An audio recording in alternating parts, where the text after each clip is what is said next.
Welcome to BJ TV. ముందుగా headlines చూద్దాం. మండలిలో తీవ్ర వాగ్వాదాల మధ్య సభ వాయిదా. ఫీజు రియంబర్స్మెంట్ పై బొత్స ప్రశ్నలు. రికార్డులపై విచారణ జరపాలన్న సవాల్. ప్రభుత్వం స్పష్టత ఇవ్వాలన్న ప్రతిపక్ష డిమాండ్.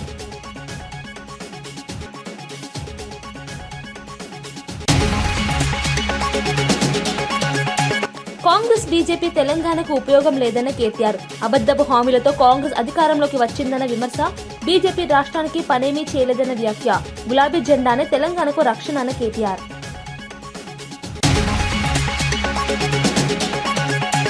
అంబటి రాంబాబు గుంటూరు కోర్టులో హాజరు. పీటీ వారెంట్తో రాజమహేంద్రవరం నుంచి తరలింపు.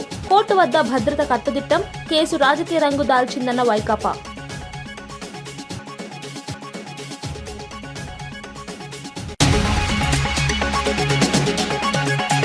పార్లమెంట్లో రైట్ టు రీకాల్ అంశంపై వేడెక్కిన చర్చలు. పనితీరు లేని ఎంపీలను వెనక్కి పిలవాలని డిమాండ్. 24 దేశాల్లో అమల్లో ఉన్న విధానం భారత్ లో ఎందుకు లేదని ప్రశ్న. రీకాల్ విధానం రాజకీయ అస్థిరతకు దారితీస్తుందా అన్న సందేహం. హైదరాబాద్ బాగ్లింగంపల్లిలో తెలంగాణ జాగృతి ఆధ్వర్యంలో ఉద్యమకారుల ఆత్మగౌరవ సభ నిర్వహించడం ఉద్యమ వర్గాల్లో చైతన్యం రేపింది. కార్యక్రమానికి హాజరైన తెలంగాణ జాగృతి అధ్యక్షురాలు కల్వకుంట్ల కవిత తెలంగాణ తల్లి ప్రొఫెసర్ జయశంకర్ విగ్రహాలకు పూలమాలలు వేసి నివాళులర్పించారు. తెలంగాణ అమరవీరుల స్మరణార్థం సభలో పాల్గొన్న వారు 2 నిమిషాలు మౌనం పాటించారు. రాష్ట్ర ఆత్మగౌరవం, ఉద్యమ స్ఫూర్తిని నిలబెట్టుకోవాలని కవిత పిలుపునిచ్చారు. తెలంగాణ సాధనలో ఉద్యమకారుల పాత్రను గుర్తు చేస్తూ ప్రస్తుత రాజకీయ పరిణామాలపై విమర్శలు చేశారు. ఉద్యమ ఫలితాలను కాపాడాల్సిన బాధ్యత అందరిదని పేర్కొన్నారు. ఈ సభతో తెలంగాణ రాజకీయాల్లో మరోసారి ఉద్యమ చర్చలు వేడెక్కాయి. ఎత్తుకొచ్చి పోరగాళ్ళని అరెస్ట్ చేసి పెట్టిండు. అది నచ్చలేదు తెలంగాణ ప్రజలకు.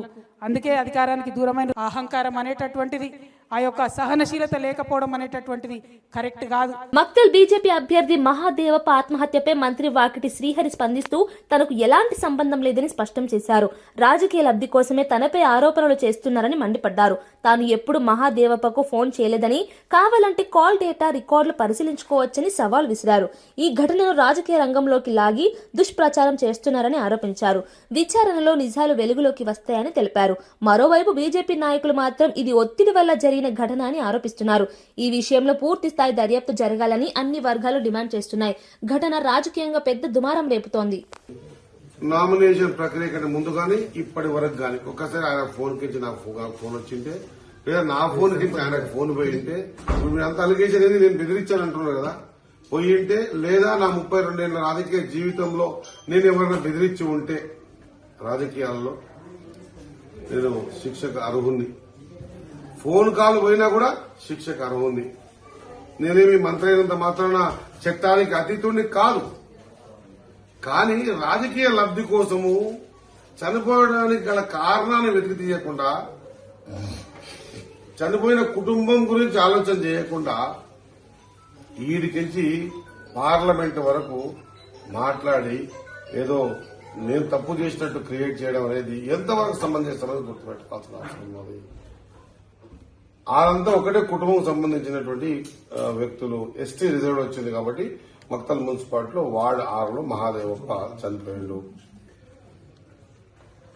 ఊర్లో అందరూ చెప్పేవి 5-6 కారణాలు చెప్తా ఉన్నారు. ఒకటి భయపడ్డాడని, ఫస్ట్ స్టార్టింగ్ లో లేదన్నా స్ట్రోక్ వచ్చింది, తర్వాత ఊరేసుకున్నాడని, ఇంకొంత ఏంది పార్టీకి సంబంధించిన కొంత పెద్ద మనుషులంతా కలిసి మేముంటాం మీకు ఎందుకు అన్ని రకాలు చూసుకుంటామని, ఆర్థికంగా చితికిపోయిన కుటుంబం, ఆ కుటుంబం కూడా మేము ఆదుకుంటా మొత్తం మేము చూసుకుంటామని చెప్పి, తర్వాత ఏమి చేయపోయేసరికి భయభ్రాంతులకు గురి చనిపోయిందని ఎన్ని రకాలు చెప్పినా మేము ఒకటే చెప్పినాం. ఎఫ్ఐఆర్ అయింది, పోస్ట్ మార్టం అవుతుంది.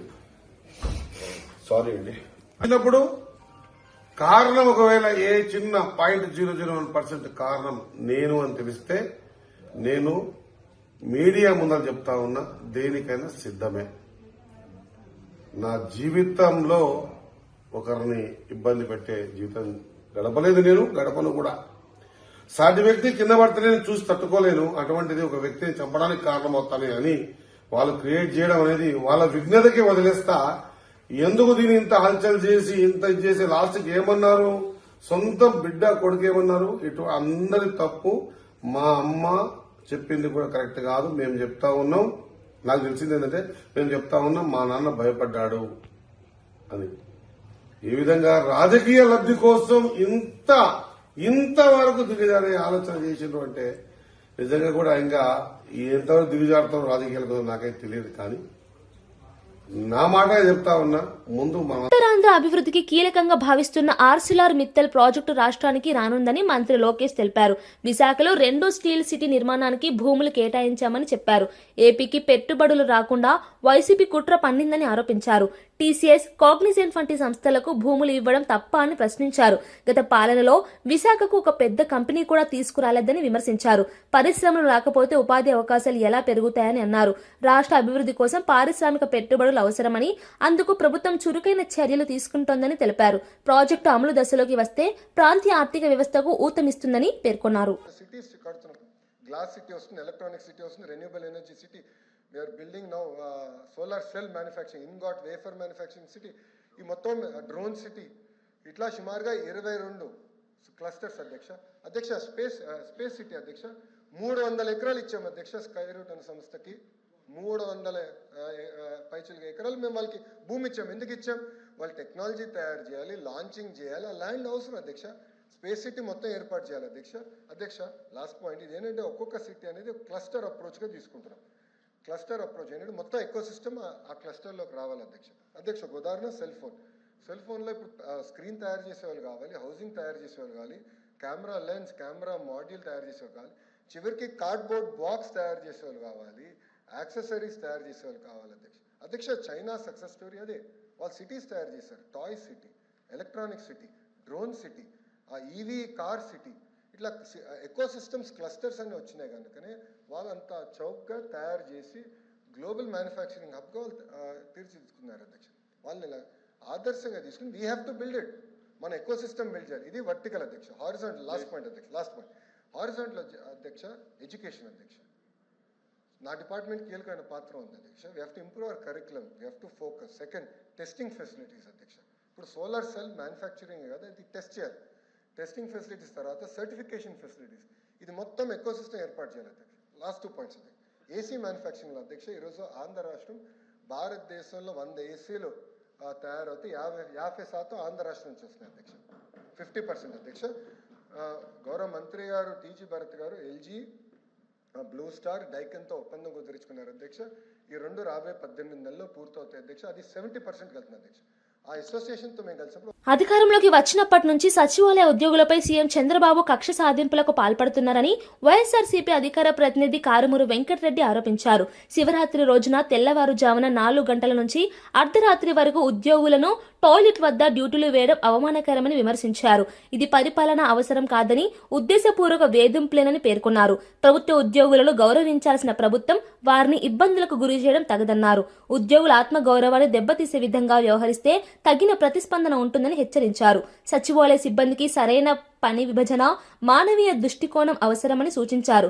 ఈ అంశంపై ప్రభుత్వం స్పష్టమైన వివరణ ఇవ్వాలని, ఉద్యోగుల పట్ల గౌరవభావంతో వ్యవహరించాలని వైఎస్ఆర్సీపీ డిమాండ్ చేసింది. అని చెప్పి వాళ్ళ టార్గెట్ చేసి వాళ్ళని వేధింపులకు గురి చేయడం వల్ల కొంతమంది ఆత్మహత్య చేసుకుని, కొంతమంది ఒత్తిడిని తట్టుకోలేక గుండెపోటు వచ్చి దాదాపు 80 మంది పైగా చనిపోయినటువంటి పరిస్థితి. ఇప్పుడు చూస్తే ఈరోజు సచివాలయ ఉద్యోగులపై మరొక కక్ష సాధింపు చర్య. శివరాత్రి పేరుతో పిండ ప్రదానాలు, టాయిలెట్ల వద్ద విధులు. తెల్లవారుజాము 4 నుంచి రాత్రి 11 గంటల వరకు టాయిలెట్ల దగ్గరను పిండ ప్రదానాల దగ్గర కాపలా గాయాలంట సచివాలయ ఉద్యోగులు. ఎంత దారుణం చూడండి. డిగ్రీలు, పిహెచ్డీలు, పీజీలు చేసి గ్రామంలోనే ప్రభుత్వ ఉద్యోగం చేయించినటువంటి ఓ మంచి ఆలోచనతో ఏదైతే జగన్మోహన్ రెడ్డి గారు గ్రామ వార్డు సచివాలయ వ్యవస్థను తీసుకొని వచ్చినప్పుడు దాంట్లో ఉద్యోగస్తులుగా ఏదైతే ఏపీపీఎస్సీ ద్వారా కండక్ట్ అయినటువంటి ఎగ్జామ్లో పాస్ అయ్యి దాదాపు 25 లక్షల మంది రాశారు. ఆ రోజు ఎగ్జామ్ 22 లక్షల మంది, 23 లక్షల మంది దాంట్లో పాస్ అయ్యి అంత మంచి ఉద్యోగం సాధించినటువంటి వీళ్ళని ఈరోజు అవమాన రీతిలో నిత్యం అవమానాలు, మానసిక క్షోభకు గురి చేస్తూ అధికార పార్టీ నాయకులు ఒత్తిడిలో పక్క ఇప్పుడు చూస్తే రేపు మహాశివరాత్రి తిరునాళ్ళ సందర్భంగా ఫిబ్రవరి 14 నుంచి 16వ తేదీ వరకు ఇక్కడ ఇచ్చారు జోన్ సర్క్యులర్. జగ్గయ్యపేట మండల పరిధిలోని ముక్తేశ్వరం గ్రామంలో వాహనాల పార్కింగ్ తో పాటు మెయిన్ రోడ్డు, ఘాట్లు, మహిళా స్నానాల గదులు, టాయిలెట్ల దగ్గర సచివాలయ ఉద్యోగులకు డ్యూటీలు వేయటం. నిజంగా ఇంతకంటే దారుణం ఇంకోటి ఉంటుందా? టాయిలెట్ల దగ్గర, పిండ ప్రదానాల దగ్గర సచివాలయ ఉద్యోగులకు డ్యూటీలా?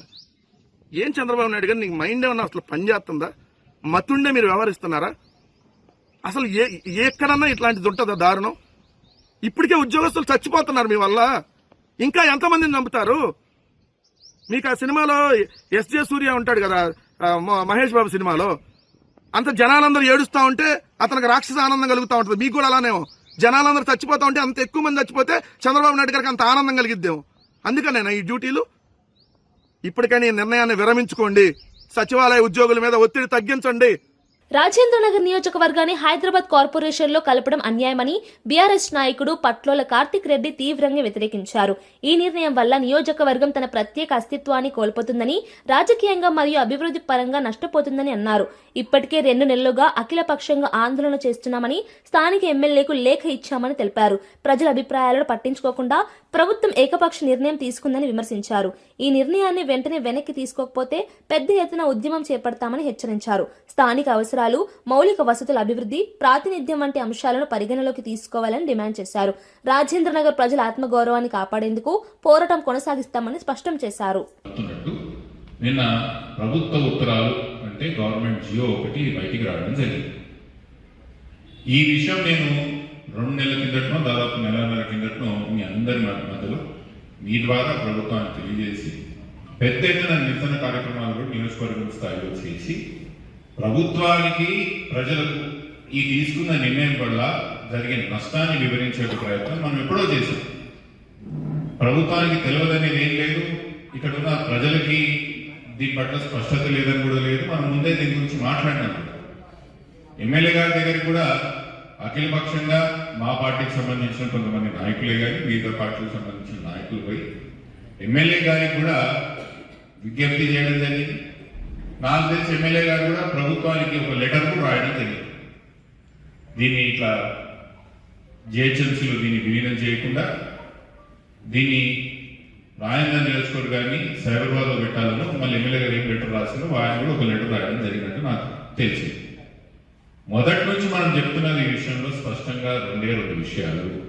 ఒకటి, రాయన్న నియోజకవర్గం ముక్కలు చెక్కలుగా అస్తిత్వం కోల్పోతుంది, మన ప్రాంతం నష్టపోతున్నాం. కాంగ్రెస్ పార్టీ వలన హైదరాబాద్ కార్పొరేషన్ లో కాంగ్రెస్ పార్టీకి సంబంధించిన నేరైతాడని మీరు మాకు గ్యారంటీ ఇవ్వగలరా ముఖ్యమంత్రి గారు అంటున్నాను నేను. ఏపీ శాసన మండలి రేపటికి వాయిదా పడింది. తల్లికి వందనం మరియు ఫీజు రియంబర్స్మెంట్ అంశాలపై తీవ్ర చర్చ జరిగింది. విద్యార్థులకు పూర్తి మొత్తాన్ని చెల్లించలేదని బొత్స సత్యనారాయణ ప్రశ్నించారు. 80% మంది విద్యార్థులకు 7 నుంచి 8,000 ఇచ్చారని పేర్కొన్నారు. తన వ్యాఖ్యలు తప్పైతే రికార్డుల నుంచి తొలగించవచ్చని, అధికారులతో విచారణ జరపాలని సవాల్ విసిరారు. తాను తప్పైతే సభలో క్షమాపణ చెప్పేందుకు సిద్ధమని తెలిపారు. సభా సాంప్రదాయాలపై ఉపదేశాలు అవసరం లేదని ప్రతిపక్షాన్ని హెచ్చరించారు. ఈ అంశంపై ప్రభుత్వం స్పష్టత ఇవ్వాలని డిమాండ్ చేశారు. తీవ్ర వాగ్వాదాల మధ్య సభ దానికి అటువంటి సరైన సమాధానం లేదు. దాని నిరసనగా మేము ఆ ప్రెసిడెంట్ నుంచి ప్రొటెస్ట్ చేస్తూ వాకౌట్ చేయడానికి కూడా జరిగింది. ఇది వాస్తవం. ఇది ఎన్విరాన్మెంట్ క్రియేట్ చేద్దామని ఎన్విరాన్మెంట్ మేము తెలుసు. 2004లో ఆ రోజు రాజశేఖర రెడ్డి గారు ముఖ్యమంత్రి ఉన్నప్పుడే విశాఖపట్నంలో ఐటీ పార్క్ని పెట్టాం, కొంతమంది భూములు ఇచ్చాం, పెద్ద పెద్ద కంపెనీలు తీసుకొచ్చాం. దాంతోపాటు ఇండస్ట్రియల్గా విశాఖపట్నాన్ని డెవలప్ చేయడానికి ఆ రోజే మేము ప్రారంభం చేస్తాం. అందులో నేను కూడా భాగస్వామి. నేను కూడా ఆ రోజు మంత్రిగా ఉన్నాను. ఈరోజు రియల్ ఎస్టేట్ సంస్థకు వచ్చి 99 పైసలకే భూములు ఇస్తామంటున్నారు. మేము దాన్ని ఒక సిస్టమ్ ఉంది కదా గవర్నమెంట్లో, ఎక్స్ప్రెషన్ ఆఫ్ ఇంట్రెస్ట్ వెళ్ళడం, దాంట్లో ఎవరు వస్తారో ఆ కంపెనీ తాలకు వచ్చి చూడడం, వాళ్ళకు ఇవ్వడం అనేది. ఎందుకు ఆ కార్యక్రమం చేయకుండా లోపాకారిగా మీరు ఉపాధి ఎందుకు చేస్తున్నారు? ఏమనంటే ఉపాధి కల్పిస్తారు, ఉపాధి కల్పిస్తారో చస్తారో తర్వాత దొరుకుతున్నాయి అవి. ఈరోజు మీరు చేస్తున్న పని ఏంటి? ఇళ్ళకి ఇస్తున్న భూములు ఏంటి? ఆ రోజు అదాని డేటా సెంటర్ వచ్చి మేము ఆ రోజు దాన్ని పెట్టడము, ఆ కార్యక్రమంలో జరిగిన ఎంఓఏలే కదా ఇవాళ అక్కడికి వచ్చిన ఏదైనా గూగుల్ సెంటర్ వస్తుందంటే దానికి అదే కారణం కదా. తిరుమల లడ్డూ నెయ్యి కల్తీ అంశంపై స్పందిస్తూ ఎవరు తప్పు చేశారో దేవుడి నిర్ణయిస్తారని అన్నారు. ఈ అంశాన్ని రాజకీయ లాభ నష్టాల కోసం వాడుకోవద్దని సూచించారు.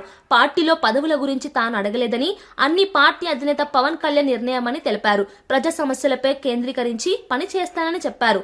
తిరుమల వంటి ఆధ్యాత్మిక అంశాలను వివాదాలకు దూరంగా ఉంచాలని అభిప్రాయపడ్డారు. భక్తుల విశ్వాసాలను గౌరవించడం అందరి బాధ్యత అని చెప్పారు.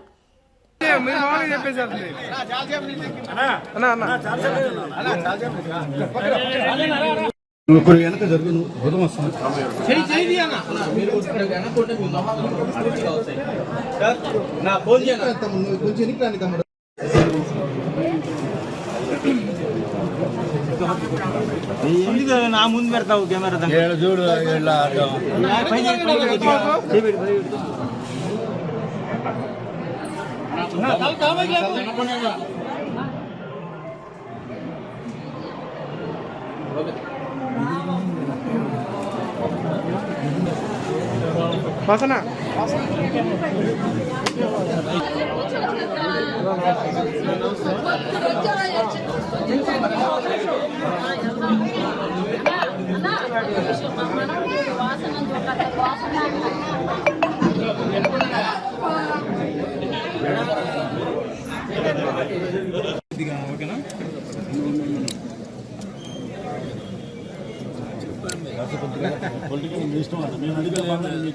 అందరికీ కూడా ప్రకాశం జిల్లా ప్రజలందరూ కూడా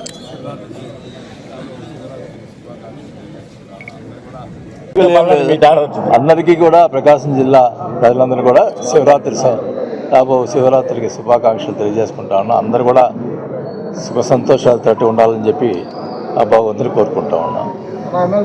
ఎమ్మెల్సీ కోసం మన అభిమానులు కానీ కార్యకర్తలు ఎదురు చూస్తున్నాం. మీకు పదవి వస్తే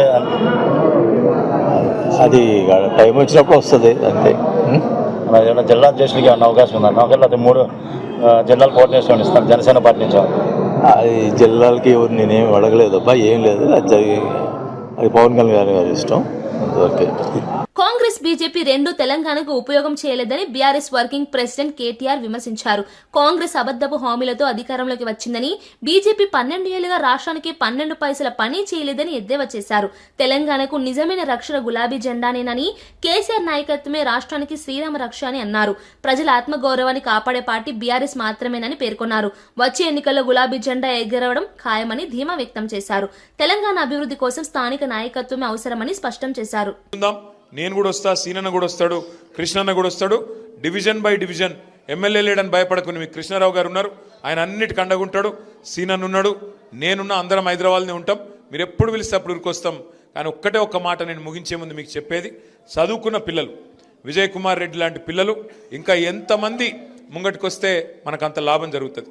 ముఖ్యంగా మా ఆడబిడ్డలతో నా ప్రార్థన, దయచేసి ఆలోచించి ఓటేయాలని మన వాళ్ళందరికీ చెప్పాలి.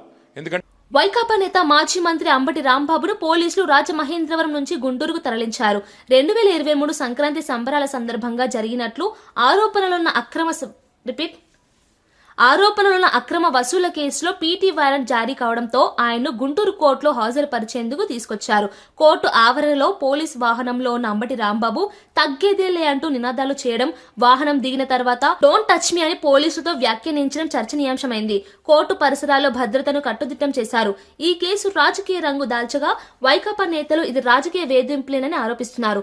మరోవైపు పోలీసులు మాత్రం చట్టపరమైన ప్రక్రియలో భాగంగానే చర్యలు తీసుకున్నామని స్పష్టం చేశారు. కేసు తదుపరి విచారణపై ఆసక్తి నెలకొంది.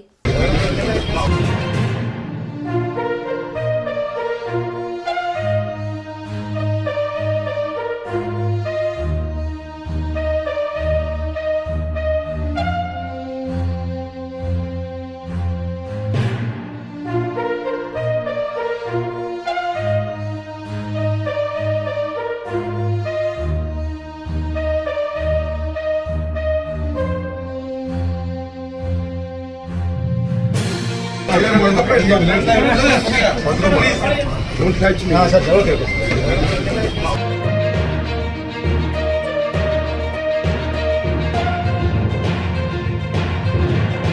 పీసీసీ చీఫ్ మహేష్ కుమార్ గౌడ్ మోదీ ప్రభుత్వంపై తీవ్ర విమర్శలు చేశారు. బ్రిటిష్ పాలనను తలపించే విధంగా కేంద్ర ప్రభుత్వం వ్యవహరిస్తుందని ఆరోపించారు. పాశ్చాత్య దేశాల ఒత్తిడికి లోనై కార్పొరేటర్లకు అనుకూలంగా చట్టాలు చేస్తుందని మండిపడ్డారు. కార్మికుల హక్కులను పూర్తిగా కార్పొరేట్ సంస్థలకు అప్పగిస్తున్నారని విమర్శించారు. రాజ్యాంగ పరిరక్షణ కోసం రాహుల్ గాంధీ పోరాడుతుంటే మోదీ ప్రభుత్వం ప్రజా హక్కులను హరించుతోందని అన్నారు. కార్మికుల శ్రమను కార్పొరేట్లకు అప్పగించే అధికారం మోదీకి ఎవరు ఇచ్చారని ప్రశ్నించారు. కార్మికులు ఏకమైతే కేంద్ర ప్రభుత్వం కూలిపోవడం ఖాయమని వ్యాఖ్యానించారు. కేంద్ర ప్రభుత్వ విధానాలపై దేశవ్యాప్తంగా వ్యతిరేకత పెరుగుతోందని పేర్కొన్నారు. ఈ దేశం సౌభాగ్యంగా ఉండదు కానీ దురదృష్టవశాత్తు పాశ్చాత్య దేశాల ఒత్తిడిలో ఇలా మోడీ ప్రభుత్వం మన మీద పాశ్చాత్య దేశాల యొక్క నీతిని రుద్దుతా ఉంది. 44 చట్టాల స్థానంలో 4 కోట్లు తీసుకొచ్చి పరిపూర్ణమైనటువంటి స్వేచ్ఛని ఇలా కార్పొరేట్ సెక్టర్ కి అందిస్తా ఉన్నాడు. చట్టాల్లో ఉన్నటువంటి హక్కుల్ని ఈ కోడ్ల ద్వారా కాలరాస్తూ అదానీ అంబానీ లాంటి సంస్థలు కట్టబెడతా ఉన్నాడు. బ్రిటిష్ వారు మనతో ఏ రకంగా అయితే వెట్టి చాకిరి చేయించుకున్నారో అదే రకమైనటువంటి వెట్టి చాకిరిని ఇప్పుడు మన కార్మికులు కర్షకుల ద్వారా పెట్టుబడిదారులకు చేయించే కార్యక్రమంలో భాగంగానే ఈ కోడ్లు తీసుకొచ్చి మన మీద రుద్దుతా ఉన్నాడు. కింది స్థాయిలో కులాల మధ్య మతాల మధ్య ఎంత చిచ్చున్నా పర్వాలే, వారు మాత్రం అధికారంలో ఉండాలి. వారికి మద్దతు ఇచ్చిన ట్రంప్ లాంటి దుష్ట శాసనుడి యొక్క కార్యక్రమాలు దేశంలో నడవాలి. దానికోసం ఆయన తాపత్రయం అంతా కూడా. ఇది కార్మికుల వ్యతిరేకంగా జరుగుతున్నటువంటి కార్యక్రమం మనం తీవ్రంగా వ్యతిరేకించాలి. ప్రతి కాంగ్రెస్ కార్యకర్త దీంట్లో పాల్గొనాలని ఇచ్చిన పిలుపు మేరకే మేము అందరం కలిసి మీతో పాటు కలిసి ధర్నాలో పాల్గొంటా ఉన్నాం. మాజీ మంత్రి ఎమ్మెల్యే తలసాని యాదవ్ కాంగ్రెస్ పార్టీపై విమర్శలు చేశారు. అధికారం ఎవరికీ శాశ్వతం కాదని, ప్రభుత్వాలు మారుతుంటాయని అన్నారు. స్థానిక సంస్థల ఎన్నికల్లో కాంగ్రెస్ రౌడీజం ప్రదర్శించిందని ఆరోపించారు. ప్రజలు కాంగ్రెస్ వ్యవహారాన్ని గమనిస్తున్నారని తెలిపారు. రాబోయే సాధారణ ఎన్నికల్లో గులాబీ జెండా ఎగరడం ఖాయమని ధీమా వ్యక్తం చేశారు. తెలంగాణకు రక్షణ కవచం కేసీఆర్ నాయకత్వమేనని అన్నారు. బీఆర్ఎస్ మళ్లీ అధికారంలోకి రావడం అనివార్యమని పేర్కొన్నారు. కాంగ్రెస్ పాలనపై ప్రజలు అసంతృప్తి పెరుగుతోందని వ్యాఖ్యానించారు. ఇష్టం ఉన్నట్టు రౌడీజం చేస్తున్నారు. సరే, ఎవరికి శాశ్వతం కాదు. రౌడీజం గుండాయిజం మనకు కూడా తెలిసిందే కదా. తెలంగాణ ఉద్యమ పోరాటంలో అనేకమైనటువంటి పోరాటాలు చేసి కేసులతోని జైల్లోకి పోయినటువంటి పార్టీ కదా ఇది. కాబట్టి దేనికి భయపడవలసినటువంటి అవసరం లేదు. రాజకీయాలలో ఒడిదుడుకులు ఉంటాయి, కానీ తప్పకుండా ఒకసారి ప్రజలు ఆలోచించి దొంగ మాటలు చెప్తున్నారు కదా, వీళ్ళకి అవకాశం ఇస్తామని చెప్పి వాళ్లకు నిజమేందో బట్టబయలు అయిపోయింది. తిరిగి కేసీఆర్ గారు వస్తే 15-20 సంవత్సరాల వరకు తిరిగి ఈ రాష్ట్రంలోనే గులాబీ జెండా ఉంటుందనేటువంటి విషయాన్ని మనం గుర్తుపెట్టుకోవాల్సినటువంటి అవసరం ఉంది. ఒక రాష్ట్ర స్వార్థ ప్రయోజనాల కోసం కొందరు పార్టీని వదిలి వెళ్లినా బీఆర్ఎస్ కార్యకర్తలు మాత్రం కేసీఆర్ వెంటే ఉన్నారని వర్కింగ్ ప్రెసిడెంట్ కేటీఆర్ తెలిపారు. వందల సంఖ్యలో కొత్త నాయకులు పార్టీలో చేరుతున్నారని చెప్పారు. కార్పొరేషన్లు ఎన్ని వచ్చినా హైదరాబాద్ మహానగరంలో ఎగిరేది గులాబీ జెండానేనని ధీమా వ్యక్తం చేశారు. కాంగ్రెస్ బీజేపీ పార్టీలపై విమర్శలు గుప్పిస్తూ తెలంగాణ అభివృద్ధికి కేసీఆర్ నాయకత్వమే సరైనదని అన్నారు. బీఆర్ఎస్ శ్రేణులో ఉత్సాహం పెరుగుతోందని, రాబోయే ఎన్నికల్లో పార్టీ ఘన విజయం సాధిస్తుందని తెలిపారు. తెలంగాణ ప్రజలు మరోసారి గులాబీ జెండాకే పట్టం కడతారని విశ్వాసం వ్యక్తం చేశారు. కార్పొరేషన్ 1 2 3 4 ఎగిరేది మాత్రం గులాబీ జెండానే. ఇది మాత్రం పక్కా, అందులో ఏ అనుమానం లేదు. ఎందుకంటే మనకు నాయకత్వం ఉంది. శ్రీనివాస్ యాదవ్ గారు, కృష్ణారావు గారు, మన లక్ష్మారెడ్డి గారు, అట్లాగే వివేకానంద్ గారు, బ్రహ్మాండమైన ఎమ్మెల్యేలు సుధీర్ రెడ్డి గారు మనకే ఉన్నారు. కాలేరు వెంకటేష్ గారు, ముఠా గోపాల్ గారు, ఒకరిద్దరు కాదు, గట్టి నాయకత్వం ఉన్నది. ఎవరైతే వాళ్ళ సొంత పనుల కోసం వెళ్ళిపోయినారు. శేర్లింగంపల్లిలో గాంధీ వెళ్ళిపోయిండు, అక్కడ పక్కన రాజేంద్ర నగర్లో ప్రకాష్ గౌడ్ సాబ్ వెళ్ళిపోయిండు, ఇక్కడ దానం నాగేంద్ర వెళ్ళిపోయిండు.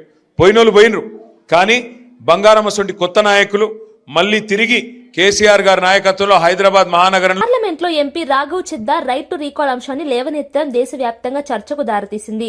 ప్రజాప్రతినిధులు 5 ఏళ్ల పదవీ కాలంలో పనితీరు కనబరచకపోతే వారిని తొలగించే అధికారం ప్రజలకు ఉండాలని ఆయన డిమాండ్ చేశారు. ప్రస్తుతం ఓటర్లు ఒకసారి ఎన్నికల్లో ఓటు వేసిన తర్వాత 5 ఏళ్లు వేచి చూడాల్సిన పరిస్థితి ఉందని పేర్కొన్నారు. అమెరికా, స్విట్జర్లాండ్ సహా 24 దేశాల్లో రైట్ టు రీకాల్ అమల్లో ఉందని గుర్తు చేశారు. ప్రజాస్వామ్య వ్యవస్థను మరింత బాధ్యతాయుతంగా మార్చడానికి ఈ విధానం ఉపయోగపడుతుందని ఆయన అభిప్రాయపడ్డారు. అయితే దీనిపై భిన్నాభిప్రాయాలు వ్యక్తమవుతున్నాయి. కొందరు ఇది రాజకీయ అస్థిరతకు దారితీస్తుందని అంటుంటే, మరికొందరు ప్రజల చేతుల్లో అసలు శక్తి ఉండాలని సమర్థిస్తున్నారు. ఈ ప్రతిపాదనపై కేంద్ర ప్రభుత్వం ఎలా స్పందిస్తుందో ఆసక్తిగా మారింది. इंटरिम प्रोविजन नहीं, कोई अकाउंटेबिलिटी नहीं, कोई परफॉर्मेंस रिव्यू नहीं, कोई करेक्टिव ऑप्शन नहीं. चुनाव से पहले नेता जनता के पीछे और चुनाव के बाद जनता नेता के पीछे. और सर 5 साल is too long a period in this day and age. अगर एक गलत फैसला गलत नेता को चुनने का लिया तो लाखों लोगों का भविष्य अंधकार में जाता है और पूरा क्षेत्र पीछे जाता है. Sir we can trust our voters to elect. हमें अपने मतदाता पे विश्वास करना चाहिए कि वो अपनी गलती बदल भी सके राइट टू रिकॉल की ताकत से.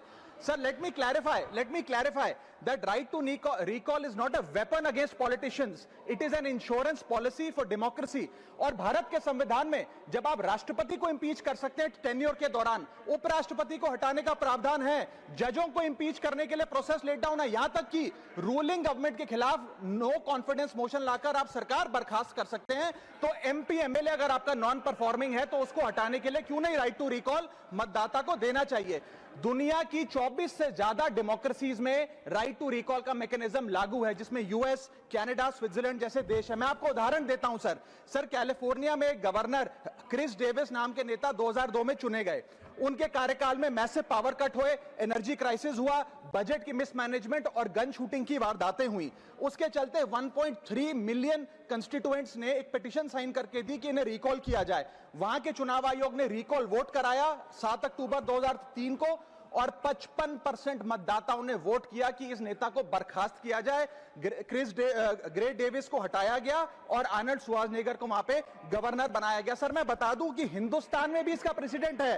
कर्नाटक, मध्य प्रदेश, महाराष्ट्र और राजस्थान में रिकॉल मैकेनिज्म ग्राम पंचायत के स्तर पे लागू है और ग्राम सभा के लोग मतदाता वोट करके उन्हें वापस बुला सकते हैं। सर लेकिन इसका मिसयूज ना हो इसलिए हमें सेफगार्ड्स भी बनाने पड़ेंगे। एक थ्रेशोल्ड रखना चाहिए कि 35 से 40% मतदाता अगर साइन कर दे तभी राइट टू रिकॉल वोट करवाया जाए। ఎంపీ అసదుద్దీన్ ఓవైసీ పాకిస్తాన్ పై కఠిన చర్యలు తీసుకోవాలని కేంద్ర ప్రభుత్వాన్ని కోరుతూ సంచలన వ్యాఖ్యలు చేశారు. వెనిజులాలో అమెరికా సైన్యం అధ్యక్షుడు నికోలస్ మదురోను బంధించిన తరహాలోనే భారత్ కూడా ధైర్యంగా ముందడుగు వేయాలని అన్నారు. ఆపరేషన్ ఇన్సాఫ్ పేరుతో 26/11 ఉగ్రదాడి నిందితులు హఫీజ్ సయీద్, మసూద్ అజర్ లక్వీలను భారత్ కు తీసుకురావాలని ప్రధాని మోదీని డిమాండ్ చేశారు. ట్రంప్ వెనిజులాలో చేయగలిగితే మనం పాకిస్తాన్ లో ఎందుకు చేయలేమని ప్రశ్నించారు. ఉగ్రవాదంపై రాజీ పడకూడదని, దేశ భద్రత విషయంలో బలమైన నిర్ణయాలు అవసరమని పేర్కొన్నారు. అయితే విదేశాంగ, రక్షణ విధానాల పరంగా ఇది సాధ్యమా అనే ప్రశ్నలు తలెత్తుతున్నాయి. కేంద్రం ఈ వ్యాఖ్యలపై స్పందించలేదు కానీ రాజకీయంగా ఇవి చర్చనీయాంశమయ్యాయి. ये मुतालबा करता हूं कि वो गाजा को जाए, 15 मिनट जाकर देखे, 60,000 फलस्तीनों खत्म कर दिया गया और नेतन्याहू पर आईसीजे का अरेस्ट वारंट है, आईसीसी का, और आईसीजे में केस चल रहा है सर।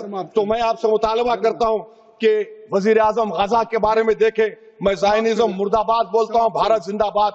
और ये सरकार तेलंगाना से नाइंसाफी कर रही है, कुछ नहीं दे रही है। बहुत बहुत शुक्रिया सर. వార్తలు ముగించే ముందు ముఖ్యాంశాలు మరోసారి. మండలిలో తీవ్ర వాగ్వాదాల మధ్య సభ వాయిదా. ఫీజు రియంబర్స్మెంట్ పై బొత్స ప్రశ్నలు. రికార్డులపై విచారణ జరపాలన్న సవాల్. ప్రభుత్వం స్పష్టత ఇవ్వాలన్న ప్రతిపక్ష డిమాండ్.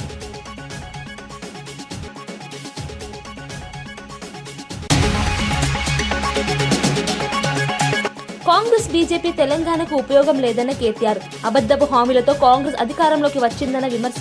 బీజేపీ రాష్ట్రానికి పనేమీ చేయలేదన్న వ్యాఖ్య. గులాబీ జెండానే తెలంగాణకు రక్షణ అన్న కేటీఆర్.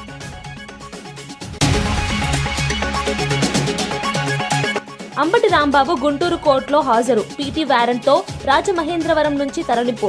కోర్టు వద్ద భద్రత కట్టుదిట్టం. కేసు రాజకీయ రంగు దాల్చిందన్న వైకాపా.